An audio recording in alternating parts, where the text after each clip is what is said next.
Vozes LGBTI+, do Paraná. Eu sou Amaury Ferreira Lopes e tenho o nome social de Amaury Lopes, como eu fiquei conhecido no movimento. Sou do movimento de luta contra a AIDS, sou do movimento de direitos humanos e sou do movimento também de um mundo melhor. Qual é a tua orientação sexual? Eu fui bissexual, hoje em dia eu estou mais para solitário, feliz, vida boa, né? Então, na verdade, eu acho que a sexualidade da gente está muito ligado às vivências da gente. Atualmente estou vivendo bem, continuo bissexual. Como você se identifica como raça, cor? Eu venho de um tempo que a gente tinha que nascer branco. A família da gente já colocava branco, apesar da gente ser um pouco mais moreno, mas a gente não podia ser pardo, né? Então eu venho de uma época que o Brasil era muito mais racista do que hoje, então era uma coisa lógica ser colocado como branco e eu aprendi a me identificar como branco, apesar que não sou legítimo. Qual que é a tua idade, Amaury? Eu tenho 72 anos. Onde que você nasceu? Eu nasci em Paranaguá, nasci aqui na rua Professor Cleto, sou uma pessoa que se criou-se numa idade que a gente brincava na rua, fazia troca-troca, comia caju, comia fruta na mana, no pé, e tomava banho de mar escondido, então foi uma infância assim, com os amigos íntimos, e foi muito bom. Como adolescente já fui estudar para cima, já fui para Curitiba, venho de uma família bastante pobre, minha família era de pai motorista, minha mãe costureira, então na verdade estudar em Curitiba era assim um trunfo da minha família, né? Mas foi muito difícil também por conta de adaptações, e Curitiba tinha algo que eu sempre gostei, né? A elegância, né? Do biotipo curitibano e essa tendência homossexual que Curitiba sempre teve e até às vezes se perde um pouco hoje nessa coisa mais metropolitana, mas ela sempre teve essa essência das pessoas se localizarem, de ter os bares, os clubes. As primeiras coisas que aconteceram em Curitiba foram sorteadas e foram invejadas pelos clientes, vamos dizer assim, mas houve um desenho para Curitiba. Hoje a gente vê as gurizadas andando de mão dada, se beijando, mas a gente correu muito dar costume para isso acontecer, né? Então a gente enfrentou muita raia, a gente veio de uma época de repressão, do final da ditadura, nos anos 70, e a gente sentiu muito isso no Paraná, porque o Paraná tinha essa coisa dos filhos dos bacanas, como eles diziam, que eram flu-flu, né? Que eram pessoas de fino trato, e isso dava, né, um bullying, e nem todo mundo tinha dinheiro, né? E aí era uma coisa muito democrática. Eu acho que uma das coisas que o Paraná tem é acolher, do jeito que ela acolhe. Eu tenho amigos até hoje de Curitiba, por mais que digam que as pessoas de Curitiba sejam fechadas, que sejam não sociáveis, né? É diferente porque existe uma cultura de sobrevivência. A gente tem que lembrar que Curitiba ela é formada por várias etnias, né? E principalmente as etnias de Países Baixos, que é um país que tem uma outra cultura. O que restou do índio, acho que ficou em nós, rebeldes, né? Que somos paranaenses, cada um do seu canto, que centralizavam Curitiba como um polo de cultura, onde tinha teatro, onde tinha música, onde tinha orquestra, né? Coisas que a gente não vê no interior, né? Então havia o famoso baile dos enxutos, né? Que é algo assim que a gente gostava. Eu venho de uma cidade que faz há quase 100 anos um banho chamado Fantasia, que historicamente era um banho feito com roupas de papel, que as pessoas tomavam banho, ficavam nuas e viravam uma grande algazarra, né?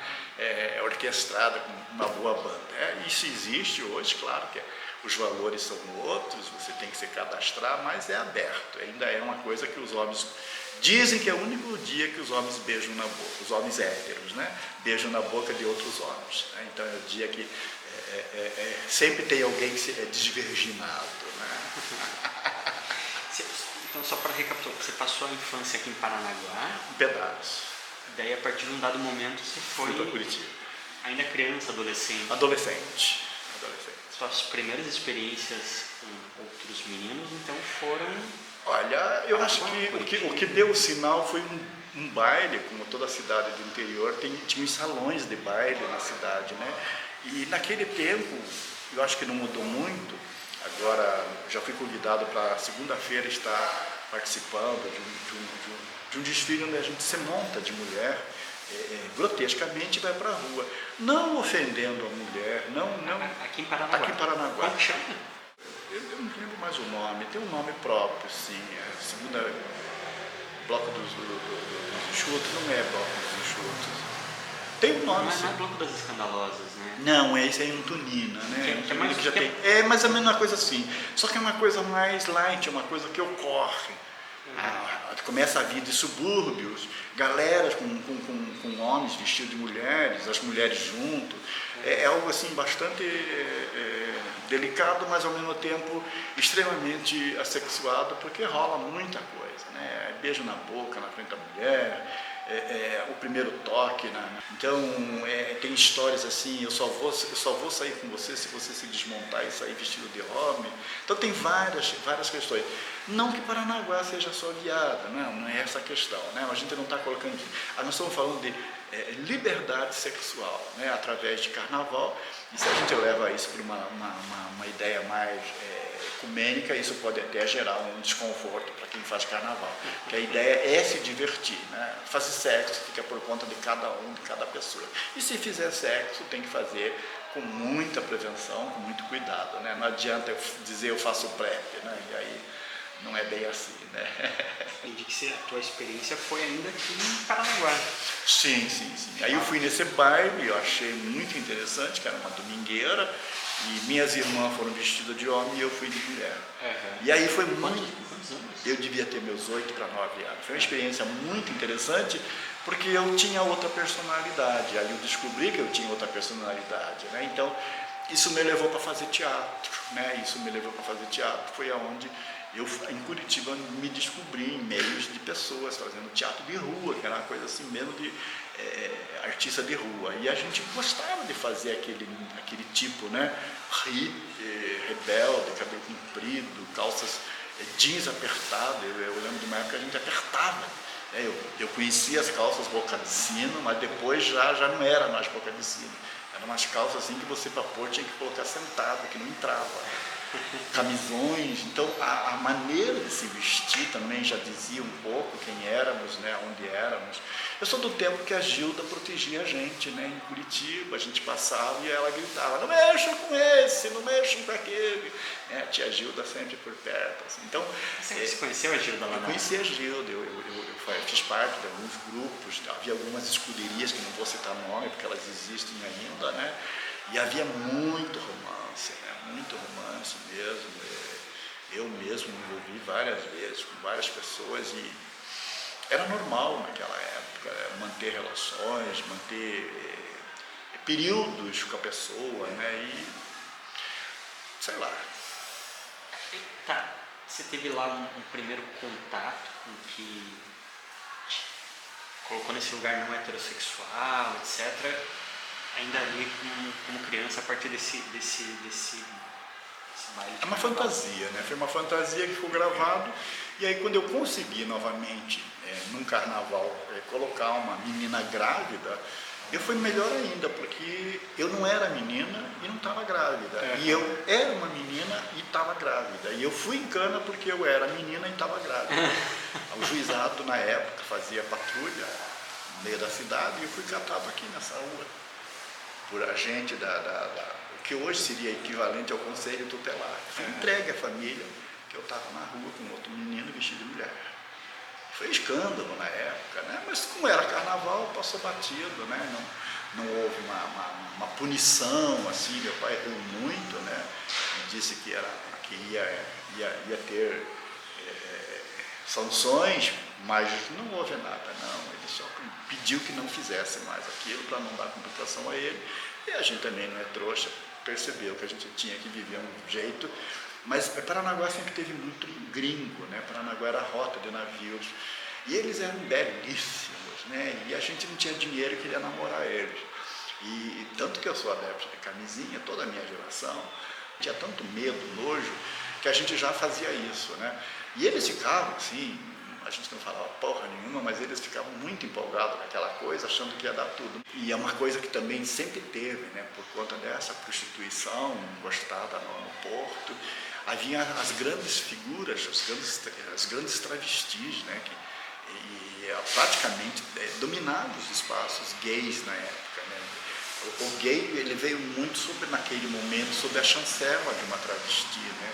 Ele era um homem que não era mulher, né? Mas não era homem. Então havia grupos, né? Havia travestis que tinham casa, eu conheci várias, ou dona de boteco, ou o gerente de puteiro, né? Nós tivemos o Walter, famoso aqui em Paranaguá, vários, a Tânia, mas muito por conta da coisa da produção da cidade, né? Era uma cidade que consumia, havia uma necessidade, eram homens que passavam 6 meses dentro do navio e era pago a euro, né? Até hoje, quando a gente vai em alguns lugares, eles solicitam para a gente entrar na brincadeira, né? E eu dou risada, eu sorrio a francesa e vou saindo, né? Porque eu acho que essas coisas não me pertencem mais. Você não chegou a ter essa conversa com a tua família, ou isso chegou nos ouvidos dos seus pais, eu sou um homem bissexual? Não, nunca. Eu sempre tive com amigos por perto, eu sempre namorei, mas sempre tive amigo por perto. Então era uma coisa assim muito natural, sabe? Eu de manhã estava com ele, de tarde estava com ela, de noite dormia com ele. Eu amanhecia com ela e aí a minha vida foi muito. Eu tive 5 filhos, eu tive 2 casamentos héteros. Eu tive uns 3 casamentos homossexuais, né? Meu último casamento demorou 19 anos para terminar. Eu digo terminou porque eu me livrei, né? Eu acho que eu precisava, eu passei a minha vida inteira casado com alguém, amarrado com alguém, enrolado com alguém. Então, quando acabou essa relação, eu me sentia assim, adolescente. Isso agora, 19, 20 anos atrás. Então, é bom, né? É bom você também ter esse senso de liberdade, né? Enquanto as pessoas estão buscando pessoas, a gente está se aposentando. Não quero saber dessas coisas. Não quero saber de cueca para lavar, não quero saber de prato. Então tem uma série de coisas que você vai se livrando. Essa questão, esse conflito com a família, você nunca chegou a ter? Não tive. Minha família, como toda a família simples, sempre me apoiou, sempre esteve comigo, me apoiando nos meus filhos. Tanto que meu último casamento, a minha esposa não voltou do período, ela entrou naquele trauma pós-parto, né? E não, até hoje é tratada por saúde mental e acabei eu ficando com 2 crianças, uma de 3 e uma de 1 mês. Então, para mim foi um momento muito delicado e a família estava do meu lado me apoiando. Hoje essas crianças têm 40 e tantos, né? Então já seguem a vida deles. Eu hoje tenho 3 netos, meu neto menor tem 18. E é isso, eu acho que família é muito legal. E tem coisa que você não precisa falar, não. Família sabe tudo, sempre sabe de tudo, sempre está muito rente. Não é diferente, não. Eu acho que quem diz que nunca percebeu, não existe isso. Eu acho que quando existe uma família mesmo que conversa, é normal. E se é normal aceitar, é outros 500. Né? Mas que as pessoas percebem tudo sempre. Elas podem colocar uma pedra em cima e dizer que eu não estou querendo ver, é diferente. O que eu quero escutar, o que eu quero ver. Né? Então, às vezes tem isso. Eu nunca tive problema, eu sempre digo, eu tive um problema no Paraná há uns 5 anos atrás, na Osório. Eu vinha vindo no meio da Osório, vinha uns executivos atrás de mim, todos com paletó, mochilinha nas costas, e vinha 3 adolescentes brancos, vieram me olhando, eu vi que eles vinham me olhando, e aí um olhou para a cara do outro e falou assim: esses filha das putas não sabem mais onde pôr os brincos. Aí era comigo. Mas eu escutei, fiz a leitura de lábio, escutei. Os caras atrás falaram: o que ele está falando para o senhor aí? Aquela hora eu era um senhorzinho, né? Eu era um senhorzinho que tinha 3 guardiões, né? Então, mas foi a única vez. E aí eu tirei o fone do ouvido assim, muito fazendo a Globo, eu falei: como é que é? E eu fiz que não escutei, até porque os meninos deviam estar naquele dia errado, deviam estar mesmo invocados, porque usar brinco não significa que eu seja viado ou não, né? Então é uma coisa assim que incomodou a eles, né? E na verdade foram esses aqui que nem são considerados brinco, né? Piercing, né? Então esse é o mais agressivo, né? E aí eu entendi mesmo, e aí eu ri com os meninos, agradeci os 3 rapazes, achei muito legal. Eram gays também, todos os 3 eram gays, me senti muito em família. Mas, sabe, pela minha vida inteira eu nunca tive. Eu queria ainda entender como que foi esse processo de criança/adolescente, você está em Curitiba, ou não sei se você ficava nesse trânsito Curitiba-Paranaguá. Eu estudava no Rui Barbosa, né?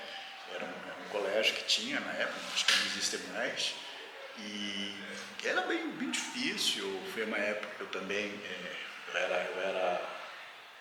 eu estava para servir, eu ia para Brasília, eu não queria ir, eu fiz um rolo danado porque eu não queria ir. E aí aqui em Paranaguá o cara lá me perguntou, você quer ir? Você vai para Brasília, como se fosse assim, sabe, ganhou na Sena, ganhou na Mega Sena. Eu falei, não quero ir. Por que você não quer ir? Eu falei, eu quero estudar.